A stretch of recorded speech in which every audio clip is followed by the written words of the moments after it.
مجھ کو معلوم ہے ہوگی اتنی خوشی، ختم ہو جائے گی یہ میری زندگی، مجھ کو معلوم ہے ہوگی اتنی خوشی، ختم ہو جائے گی یہ میری زندگی، زائرین مدینہ کی فہرست میں جب خطا کار سائم کا نام آئے گا، تاجدارِ زمان مالک دو جہاں، کب تیرے در پہ تیرا غلام آئے گا، کب میں دیکھوں گا گنبد کی ہریالیاں، کب مدینے سے مجھ کو پیام آئے گا، تاجدارِ زمان۔ سبحان اللہ، ماشاء اللہ۔ اچھا جی، میں ساتھ ساتھ آپ سے یہ پوچھنا چاہوں گی کہ یہ بتائیں رمضان کی روٹین آپ کی کس طرح سے ہوتی ہے؟ صبح سحری ہوتی ہے، سحری کرنے کے بعد پھر نماز کا ٹائم ہو جاتا ہے، نماز پڑھنے کے لیے مسجد میں اکثر آپ کو پتہ ہے کہ الحمدللہ ہمارا تو یہی شروع سے جب چھوٹے ہوتے تھے تو گھر سے یہی تعلیم ملی ہے کہ ہم مسجد میں جاتے ہیں، مسجد میں نماز پڑھنے کے لیے۔ تو رمضان کی تو بالکل پکی پابندی ہے کہ ہر حالت میں مسجد میں جانا ہے نماز پڑھنے کے لیے، صبح نماز پڑھنے کے لیے جاتے ہیں، اس کے بعد پھر قرآن مجید کی تلاوت کرتے ہیں، زیادہ سے زیادہ تقریباً ایک پارہ تو لازمی ہر صبح کی، اور اس کے بعد پھر آ کے اپنے اپنے کاموں میں مصروف ہو جاتے ہیں۔ پھر یہ روٹین ہے صبح اسٹارٹنگ کی جو ہے۔ اچھا، رمضان کی یہی آپ کی روٹین ہے، ٹھیک ہے جی۔ اچھا، آپ یہ بتائیں کہ نعت خوانی کا یہ سلسلہ کب شروع ہوا، کتنے عرصے پہلے شروع ہوا؟ مجھے بچپن سے ہی شوق تھا، اچھا، میرے گھر والوں کو شوق تھا، اور انہی کی وجہ سے شاید زیادہ ان کی سپورٹ تھی، ان کی دعائیں کہ میں بڑھتی گئی آگے، اور اس کے بعد پھر مجھے خود اتنا زیادہ شوق تھا، اور میں ابھی شاید بولنا سیکھا بھی نہیں ہوگا جب سے میں نے یہ اسٹارٹ کیا، اور بڑھتے بڑھتے پھر شوق پیدا ہو گیا کہ میں پھر ہاسٹل جاؤں، وہاں پر عالمہ بن جاؤں، حفظ کروں۔ پھر سب سے پہلے میں نے حفظ القرآن کیا، اس کے بعد پھر میں نے عالمہ کا کورس کیا، اور اس طرح اپنی اسٹڈی جیسے ہی مکمل کی تو اس کے بعد پھر میں نے کہا میں اس ہنر کو ذرا آگے لے کے آؤں، تو اس کے بعد پھر آن میڈیا آ کر میں نے نعت خوانی کا سلسلہ شروع کیا۔ اچھا، ویسے تو ہوتا ہے نا عموماً کہ فیملی میں اگر کوئی ہو تو بچہ اسی کو دیکھ کے وہ شوق پیدا ہوتا ہے، تو فیملی میں بھی کوئی اور ہے فیملی سے ایسا، یا آپ کے اندر خود سے یہ شوق تھا؟ فیملی میں کوئی بھی نہیں تھا، میری پھپھو تھی جنہوں نے سب سے پہلے مجھے بچپن میں ایک نعت سکھائی، تو پھر وہ میں نے پڑھنا شروع کی، تب بالکل چھوٹی سی تھی، آپ کو پتہ ہے بچے کیسے پڑھتے ہیں بچپن میں، تو انہوں نے سکھایا، اس کے بعد اتنا شوق پیدا ہو گیا کہ پھر خود بخود بس یہ سلسلہ جاری ہو گیا، لیکن خاندان میں کوئی بھی نہیں تھا۔ اچھا، ٹھیک ہے جی۔ اچھا، آپ بتائیں کہ آپ یہ نعت خوانی کا سلسلہ کتنے عرصے پہلے شروع ہوا، اور یہ شوق مطلب آپ کو کب پیدا ہوا؟ نعت خوانی کا سلسلہ تقریباً 9 سال کی عمر میں شروع کیا، اس سے پہلے سننے کے لیے جاتے تھے، ہر محفل اسکول کے اندر بھی نا پروگرام ہوتے ہیں، اسمبلی ہوتی ہے، اور اس کے اندر ہم قرآن مجید کی تلاوت بھی کیا کرتے تھے، نعت بھی پڑھتے تھے، اور اس ٹائم بھی شوق تو پہلے کا شروع تھا، نعت خوانی محفل وغیرہ میں جا کے سنتے تھے، پھر سنتے سنتے یہ پیدا ہوا، پڑھنے کا شوق آیا، پھر پڑھتے پڑھتے آج الحمدللہ کہ نعت پڑھنے کا ایک ہنر آ گیا ہے، یعنی لوگوں کو کہ سنا سکتے ہیں۔ اچھا، تو نعت آواز، میں سمجھتا ہوں کہ آواز جیسی بھی ہو، نعت نعت ہوتی ہے، ٹھیک ہے، نعت نعت ہوتی ہے، کوئی بھی دل سے پڑھے، حضور جانتے ہیں، حضور سنتے ہیں، آواز جس کی جیسی بھی ہو، لیکن یہ ہے کہ نعت پڑھنی چاہیے، محبت بالکل بالکل۔ تو کیوں نہ پھر آپ سے ہم اب نعت سنتے ہیں؟ ٹھیک ہے۔ صلی اللہ علیہ یا رسول اللہ وسلم علیہ یا حبیب اللہ، تن من وارا جس نے دیکھا چہرہ کملی والے کا، تن من وارا جس نے دیکھا چہرہ کملی والے کا، اے مولا ایک بار ویکھا دے جلوہ کملی والے کا، اے مولا ایک بار ویکھا دے جلوہ کملی والے کا۔ اور ہر نعمتیں دیتا ہے خدا پر وار کے ان پر دیتا ہے، ہر نعمتیں دیتا ہے خدا پر وار کے ان پر دیتا ہے، کھاتا ہے یہ عالم سارا، کھاتا ہے یہ عالم سارا، صدقہ کملی والے کا، کھاتا ہے یہ عالم سارا، صدقہ کملی والے کا۔ اور ہوگی طلب تیری نہ پوری، دور کریں گے وہ دوری، ہوگی طلب تیری نہ پوری، دور کریں گے وہ دوری، انشاءاللہ ہم دیکھیں گے، انشاءاللہ ہم دیکھیں گے روضہ کملی والے کا، انشاءاللہ ہم دیکھیں گے روضہ کملی والے کا۔ اور قبر میں جب پوچھیں گے فرشتے کہ اپنا تعارف پیش کرو، کہ قبر میں جب پوچھیں گے فرشتے کہ اپنا تعارف پیش کرو، تو کہہ دوں گا کہ میں تو ہوں بس، کہہ دوں گا کہ میں تو ہوں بس منگتا کملی والے کا، کہہ دوں گا کہ میں تو ہوں بس منگتا کملی والے کا۔ اور آل نبی اولاد علی کی شان بڑھائی اللہ نے، آل نبی اولاد علی کی شان بڑھائی اللہ نے، کتنا اعلیٰ کتنا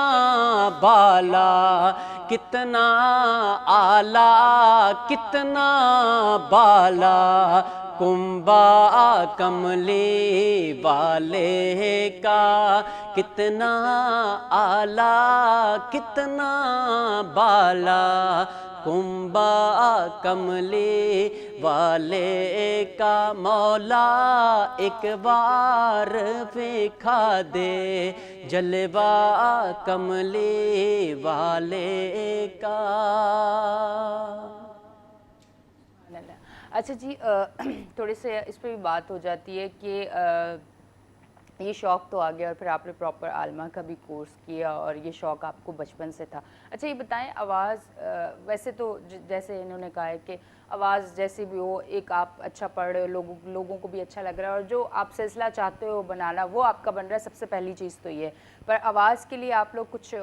کرتے ہو گلے کے لیے کہ کھٹا نہ کھاؤ کہ گلا خراب نہ ہو، یا ٹھنڈی چیزیں نہ پیو کیونکہ آپ کو تو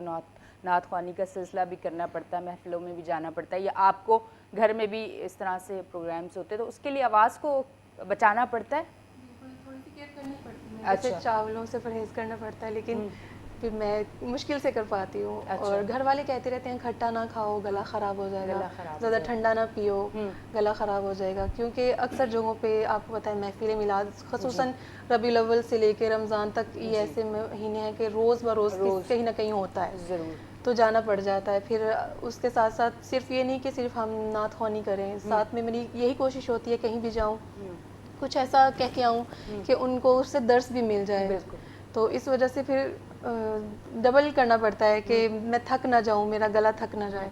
تو اس وجہ سے گھر والے مجھے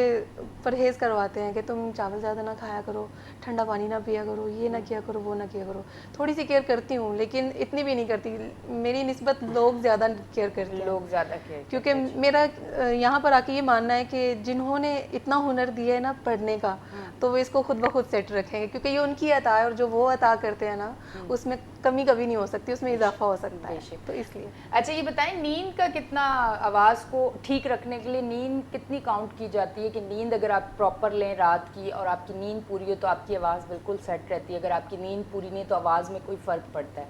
نہیں فرق پڑتا ہے, کیونکہ آج کے ہمارے گیسٹ نعت خواہ ہیں تو ان چیزوں پہ ضرور بات کرنی چاہیے. نہیں بالکل بالکل نیند ضروری ہے. رات کا ٹائم, نیند کا اصل جو ٹائم ہے وہ رات کا ہے. عشاء کے بعد جو فجر تک, میرے آقا دو جہاں حضور علیہ الصلوۃ والسلام نے بھی رات کو جلدی سونے کا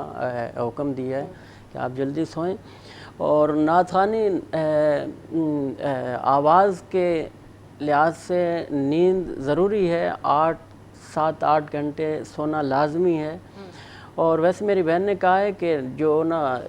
آواز کو صاف کرنے کے لیے ہے نا, بہت سے لوگ کوشش کرتے ہیں کہ میری آواز سیٹ رہے, اور وہ کھاتے بھی نہیں ہیں پیتے بھی نہیں. دیکھیں نعمتیں اللہ تعالیٰ نے ہر انسان کو عطا کی ہیں, کھانی چاہیے. اور پرہیز ہے تھوڑا بہت ہے. آج کل پراٹھے ہیں, صبح ناشتے کے ٹائم, سحری کے ٹائم پراٹھے ہے نا ہر گھر میں استعمال ہوتے ہیں, اور سحری اس کے بغیر ہوتی بھی نہیں ہے. پتہ نہیں کون سے گھر ہے, ہمارے گھر نہیں ہر جگہ پہ تقریباً ہر گھر کے اندر ہر گھر میں ہوتے, پر ہمارے گھر چپاتیاں ہی ہوتی ہیں. تو یہ ہے کہ ہے نا اکثر پراٹھے جو ہے نا نعت خوانوں کے گلوں کو تھوڑا سا وہ کرتے ہیں, آئل اس کے اندر کی, اور آئل زیادہ استعمال ہوتا ہے. تو کوشش کرنی چاہیے, لیکن اتنی بھی کوشش نہیں کہ سب کچھ چھوڑ دیں. اور ہے نا آواز تو اللہ تعالیٰ نے دی ہے, جو اتنا ہنر دے سکتا ہے نعت پڑھنے کا, ایک اتنی عوام کے سامنے کھڑا کر سکتا ہے نعت پڑھنے کا, تو وہ یہ بھی ہے کہ آواز کو بھی ٹھیک رکھنے کا ہو. بالکل بالکل, تو یہ ہے. ٹھیک ہے جی. باقی اچھا ساتھ ساتھ آپ سے بات کا سلسلہ بھی جاری رہے گا, پر اب آ گیا شو میں ایک چھوٹی سی بریک کا ٹائم, تو ہم لیتے ہیں ایک چھوٹی سی بریک. جی ناظرین, شو پہ آ گیا ایک چھوٹی سی بریک کا ٹائم, تو کہیں نہ جائیں, دیکھتے رہیں ہمارا شو ویکینڈ شائن ود اینشا. لیتے ہیں ایک چھوٹی سی بریک, ملتے ہیں بریک کے بعد.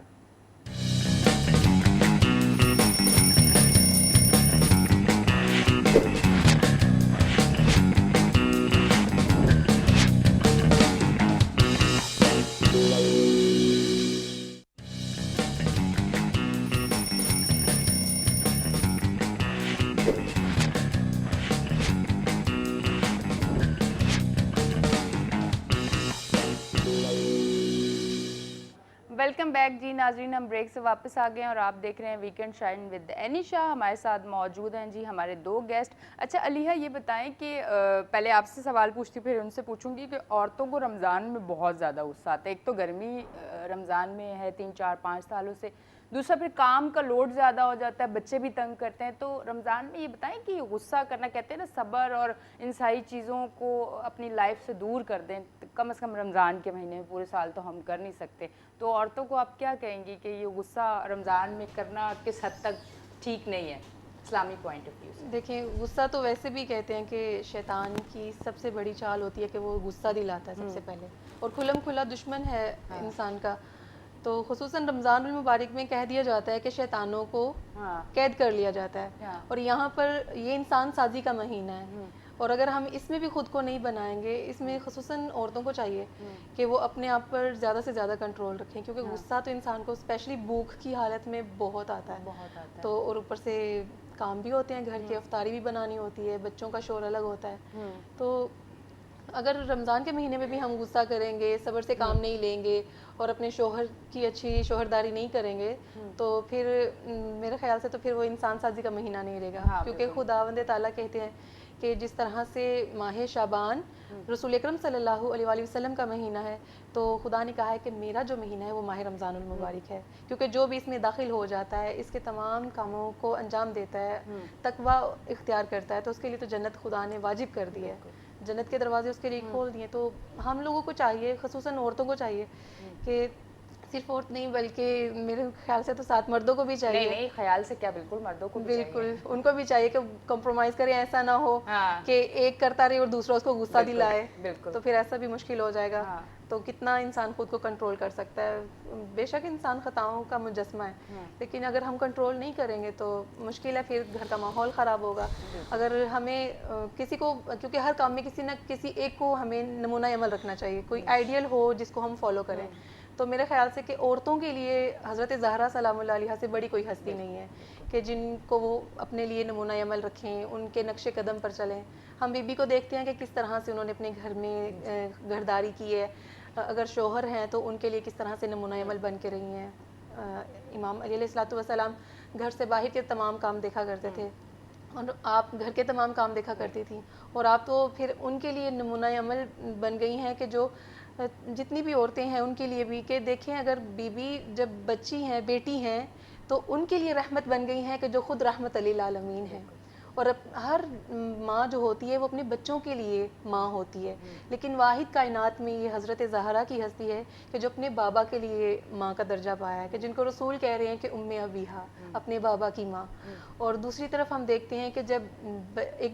بیٹی ہے اس کے بعد اس کے اوپر دوسرا مرحلہ آتا ہے ایک عورت پر, وہ ہوتا ہے زوجہ کا. اور زوجہ وہ ہوتی ہے کہ جو اپنے شوہر کا ایمان کامل ہوتی ہے. لیکن ہم دیکھتے ہیں کہ بی بی کے لیے کون سے ایمان کامل, کن کے لیے ایمان کامل بن رہی ہیں, کہ جو خود کل ایمان ہے, اسد اللہ الغالب علی بن ابی طالب علیہ الصلوۃ والسلام ہیں, ان کے لیے بھی ایمان کامل بن رہی ہیں. تو پھر اس کے بعد ان کا ہر طرح سے وہ ہر موڑ پہ ساتھ دے رہی ہیں, کیونکہ ان کے جانے کے بعد آپ کے اس جملے سے پتہ چل جاتا ہے کہ آپ کس طرح سے ان کو ہر کام میں اپنا مددگار پاتے تھے. آپ نے جب چلی گئی ہیں اس دنیا سے, رحلت فرما گئی ہیں, تو حضرت علی علیہ الصلوۃ والسلام فرماتے ہیں کہ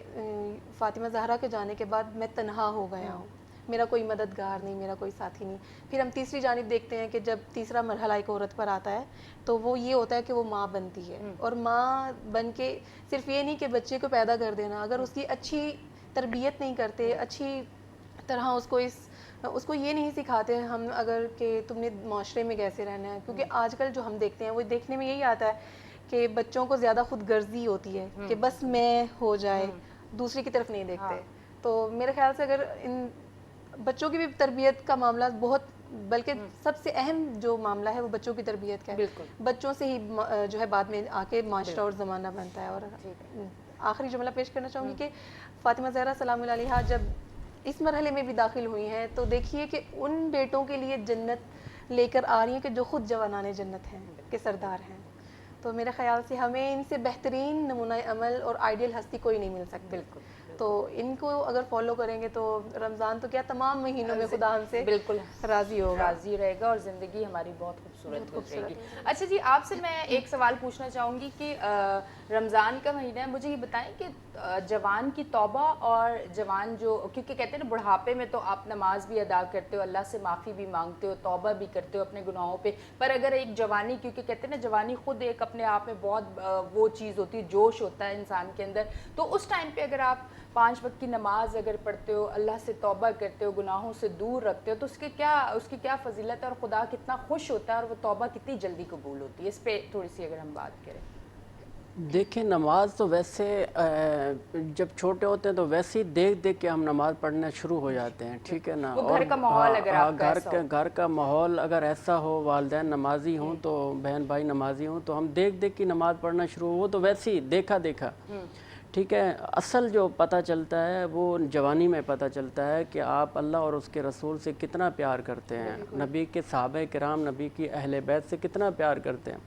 جب بڑھاپے کی نظر کو جب ہم دیکھتے ہیں بوڑھے لوگوں کو, تو وہ بھی مسجد کی طرف بھاگ رہے ہوتے ہیں, ٹھیک ہے نا. مسجد کی طرف پوچھتے ہیں ہم لوگ تو کہتے ہیں کہ ہم نماز پڑھنے کے لیے جا رہے ہیں, ٹھیک ہے. نماز پڑھنا چھوٹی عمر میں بھی فرض ہے، بڑی عمر میں بھی فرض ہے، جوانی میں بھی فرض ہے، لیکن جو اصل جو عمر ہے وہ جوانی کی ہے۔ میرے نبی تاجدار مدینہ حضور علیہ الصلوۃ والسلام نے بھی یہی فرمایا ہے کہ آپ اپنی جوانیوں کو اللہ اور اس کے رسول کے احکامات پر ڈھالو، یعنی کہ آپ جوانی کے اندر زیادہ کوشش کریں کہ آپ اللہ اور اس کے رسول کو راضی کریں، کہ یہ ایک عمر ہوتی ہے کہ شیطان غالب ہوتا ہے ہر انسان کے اوپر، کہ شیطان ہر کام شیطان کا کام ہے کروانا،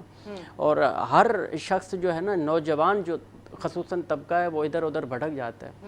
تو قرآن بھی یہی کہتا ہے، نبی کا فرمان بھی یہی کہتا ہے کہ جوانی کو اپنی کو سنبھالو، اللہ اور اس کے رسول کے نقش قدم پر چلو، تاکہ آپ کو اللہ تعالیٰ، یعنی کہ ہم جوانی کو صحیح طرح کریں گے تو پھر آٹومیٹک ہی بزرگ جب ہم بڑی عمر میں جائیں گے تو اللہ تعالیٰ ہم پر رحم کرے گا۔ اور اگر دیکھا جائے تو جوانی ہمیں اللہ اور اس کے رسول کے دین پر چلنا یعنی کہ سکھاتی ہے کہ ہم یعنی شیطان کو دور کر کے جوانی کو ہم اچھی طرح گزاریں۔ صحیح ہے جی، کہنے کا مقصد یہ ہے کہ جوانی میں آپ ایک تو کہتے ہیں نا جوانی کی توبہ اور جوانی کی عبادت جو ہے وہ آپ کی کئی گنا بزرگ جب آپ ہو جاتے ہو، ایجڈ ہو جاتے ہو، اس ٹائم اگر آپ توبہ کرتے ہو تو وہ اس کی وہ نہیں ہوتی جتنی کہ آپ جوانی میں توبہ کرو اور جوانی میں آپ نماز پڑھو۔ تو دیکھنے والوں کو کہنے کا مقصد یہی ہے کہ آپ اگر اس ایج سے نماز پڑھو، ویسے تو گھر کا ماحول، کیونکہ کہتے ہیں نا بچے اگر اپنی ماں کو جس طرح سے جو چیزیں کرتے ہوئے دیکھتے ہیں بچے وہی کرتے ہیں۔ چھوٹے چھوٹے بچے اگر آپ دیکھیں، بچیاں دیکھیں کہ اگر ماں سبزی کاٹ رہی ہے تو وہ چھوٹے سے کھلونوں والی نائف لے کے، چھری لے کے وہ اس سے سبزیاں کاٹتی، تو اسی طرح اگر ماں گھر پہ نماز پڑھے گی تو بچی دیکھ کے وہی سیکھے گی، اگر باپ مسجد میں جا کے نماز پڑھے گا تو بچے جو ہیں وہ ساتھ جائیں گے اور وہی چیزیں سیکھیں گے۔ تو کہنے کا مقصد یہ ہے کہ تربیت ماں باپ کا کام ہے کرنا، اور اگر وہ جس طرح سے کریں گے بچے اس طرح سے ہی سیکھیں گے۔ تو میرے حال سے ایک نعت ہم لوگ سن لیتے ہیں، اور مجھے ٹھیک ہے جی، اچھا آپ نعت سنا دیں، ٹھیک ہے جی۔ جیسا کہ ابھی ذکر ہو رہا تھا حضرت زہرا کا، جی تو میں چاہوں گی کہ ان کی شان میں چند کلمات پیش کر دیا جائے۔ بالکل۔ بی بی کا لقب وہ لقب ہے کہ جس کو خدا نے عرش پر بتایا ہے کہ یہ میری کنیز خاص ہیں۔ سیدہ سیدہ سیدہ سیدہ سیدہ سیدہ سیدہ سیدہ، یہ جھکی ہر نظر، یہ جھکا ہوا سر، یہ جھکی ہر نظر، یہ جھکا ہوا سر، پوچھتے ہو اگر تو سنو یہ خبر، پوچھتے ہو اگر تو سنو یہ خبر، ہے حجاب خدا سیدہ سیدہ سیدہ سیدہ، جو علی سب کی حاجت روائی کرے،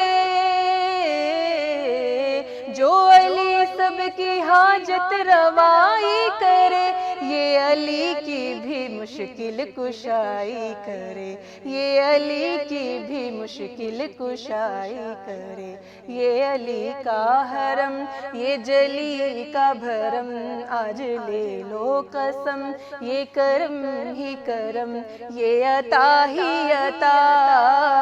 سیدہ سیدہ سیدہ سیدہ سیدہ سیدہ سیدہ سیدہ، جس کی تعظیم اٹھ کے نبوت کرے، نبوت کا لفظ یہاں پہ انہوں نے اس لیے یوز کیا ہے کیونکہ نبی آخر تھے ہمارے، خاتم النبیین، تو ہم یہ نہیں کہیں گے کہ صرف ایک نبی کھڑے ہو رہے ہیں بلکہ پوری نبوت کھڑی ہو رہی ہے۔ جس کی تعظیم اٹھ کے نبوت کرے، جس کی تعظیم اٹھ کے نبوت کرے، باپ ہو کے بھی ام ابیہا کہے، باپ ہو کے بھی ام ابیہا کہے، تو کنیز جلی تو شبیہ نبی، دو محمد تیرے اور دونوں سخی بے کسوں کی صدا، سیدہ سیدہ سیدہ سیدہ، تیرے سر پہ یہ چادر ہے تطہیر کی. انہی کے متعلق قرآن میں خداوند تعالیٰ کتنا فرما رہے ہیں پیارا ارشاد کہ انما یرید اللہ لیذھب عنکم الرجس اہل البیت ویطہرکم تطہیرا، کہ میں نے اہل بیت محمد کو اس طرح سے رجس سے دور کر دیا ہے، اہل بیت آپ کو اس طرح سے رجس سے دور کر دیا ہے، ناپاکی سے دور کر دیا جس طرح سے پاک رکھنے کا حق ہے. کتنی خوبصورت شاعری کرتا ہے شاعر، کہتا ہے تیرے سر پہ یہ چادر ہے تطہیر کی، تیرے سر پہ یہ چادر ہے تطہیر کی، اور پاؤں میں جنت ہے شبیر کی، اور پاؤں میں جنت ہے شبیر کی. تیرا گھر ہے عدن تیرا بیٹا حسن، تیری چادر تلے آ گئے پنجتن، تو حدیث کسا سیدہ سیدہ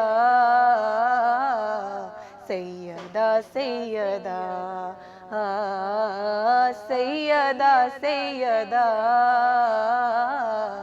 سیدہ سیدہ.